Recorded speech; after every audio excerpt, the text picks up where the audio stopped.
এটা 200 টাকা পড়বো কিন্তু। হ্যাঁ হবো? চার্জার নাই না? না।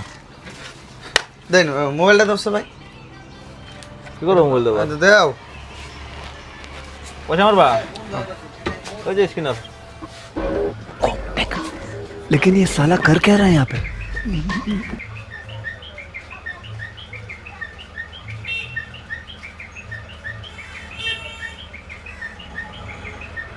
ভাই গেছে এই যে গেছে?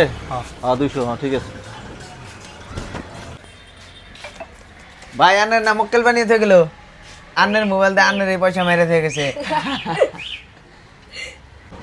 আর পাগলরা এটাই বুঝোস না, আমার বিজনেস খারাপ, সেই জন্য ওটা আমার ভাই হয় জানোস না, সেই জন্য আমরা দুজনে টাইম পাস করতেছি। ओ भाई मारो मुझे मारो मारो